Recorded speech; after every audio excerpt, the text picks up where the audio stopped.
বন্ধুরা, আজকে একটা আলু দিয়ে পনির গ্রেট করেছি, আলুটাও গ্রেট করা একটা পরোটা করে দেখাবো। এটা আমার মতো আমি এইভাবেই করি।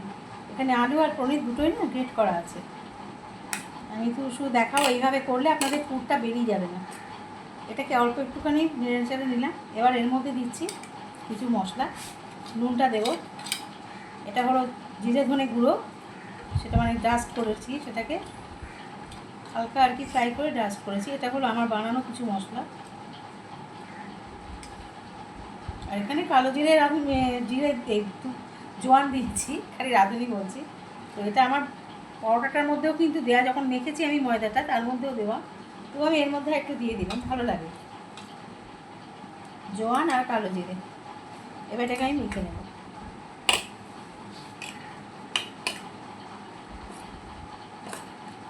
হাত দিয়েও করা যেতে পারে, চামচ দিয়েও করা যেতে পারে, বড্ড হাতে লেগে যায়।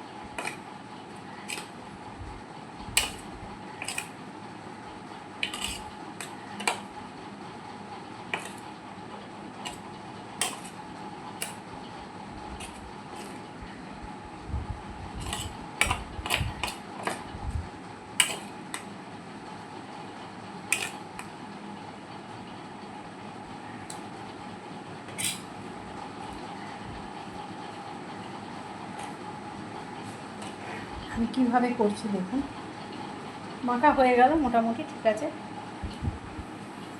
এর মাঝখানটাতে দিচ্ছি এইভাবে।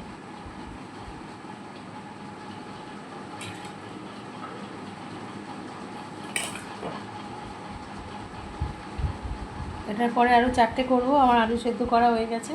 আলুটা সেদ্ধ করে নিয়ে তারপর ওই যে গ্রেট করে যেগুলো দিই তার মধ্যে করে গ্রেট করে নিয়েছি। পনিরটাও তাই, এই যে পনির আছে, এর মধ্যে চিজ টিজ কিছু দিইনি, আলু আর পনির আর এই মশলাগুলো। একটু জল নেবেন, সবারই সাইডে অল্প অল্প করে লাগিয়ে নেবেন এরকম করে। এটা খেতে এত ভালো লাগে, আপনারা এমনি এমনি খেতে পারেন, কোনো সস দিয়েও খেতে পারেন, আবার কিছু সাইডে কোনো সবজি নিয়েও আপনি খেতে পারেন।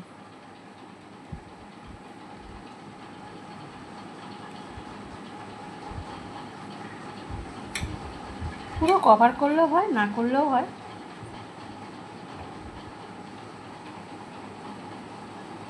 পরোটাটাকে একটু বড় সাইজ করে বেলতে হবে, গোল করে, হ্যাঁ একদম অনেকটা করে বড় করে নিলেন। এতে করে না ওই যে পুর বেরিয়ে যাওয়ার কোনো রকম ঝামেলা নেই। আমি বেশিরভাগ এরকম করেই করি, আরও একটা অন্য পদ্ধতিতে করি, সেটা আবার আরেকদিনকে দেখাবো। এই হলো পুরো ব্যাপারটা। এবার একটুখানি আপনারা এটা চাপে করে নিতে পারেন যদি চান, তো না করলেও চলে। আমার এখানে জল লেগে গেছে, নাহলে এটা হাত দিয়েও করা যায়।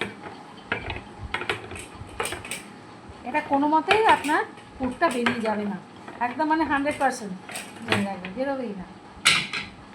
চলুন রান্নাঘরে গিয়ে আমি তাহলে দেখিয়ে দিই কীভাবে করছি। পরোটা আমি দিয়ে দিলাম।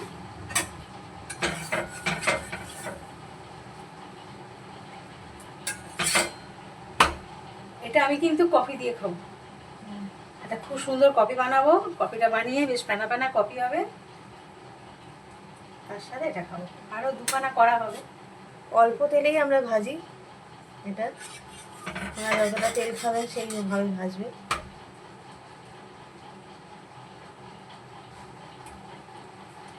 এটা একদম পিওর একটা পরোটা, পিওর মানে নিরামিষ পরোটা, মানে এর মধ্যে একটু কিছু অন্য কিছু নেই, কিন্তু এটা খেতে এত ভালো লাগে। যারা একদম মানে আমিষ ছাড়া খেতে পারেন না, তাদের জন্য বলছি এটা।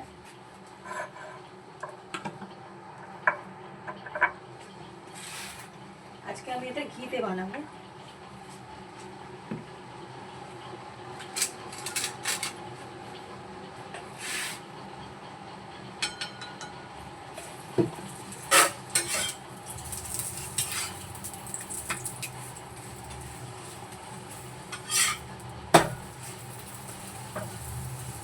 এবার একটু আস্তে করে দিতে হবে, তাহলে ঘি তো তাড়াতাড়ি।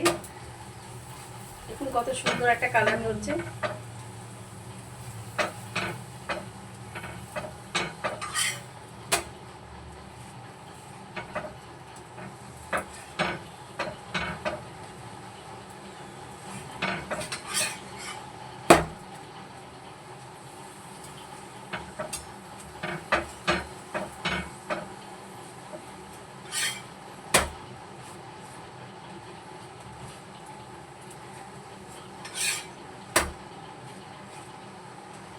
এর থেকে বেশি করলে এটা পুড়ে যাবে। এটা বেশ গোল্ডেন গোল্ডেন কালার হয়েছে, ভালো লাগে। একটু এরকম করে দিতে পারেন, যেটা আমি করছি। আওয়াজটা হবে না হয়তো।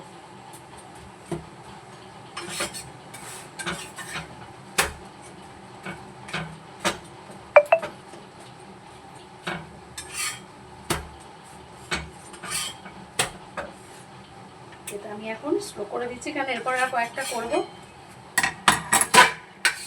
এটাকে আপনারা সস দিয়েও খেতে পারেন, অন্য কিছু দিয়েও খেতে পারেন। আমরা আজকে এটা কফি দিয়ে করবো, কফিটা তো আর এখন দেখানো যাবে না, বড় হয়ে যাবে। তো এই ছিল আজকে রান্নাটা। এটা একদিন করে খাবেন, ভীষণ ভালো লাগবে। নিরামিষের দিন বেশি করে ভালো লাগবে, ওই দিনকে তো খাওয়া যায় না অন্য সময়। এটা করে খাবেন, পেঁয়াজ টেয়াজ নেই এর মধ্যে। তাহলে আজকে রান্নাটা এই পর্যন্তই। করে খাবেন কিন্তু। Thank you. Thank you.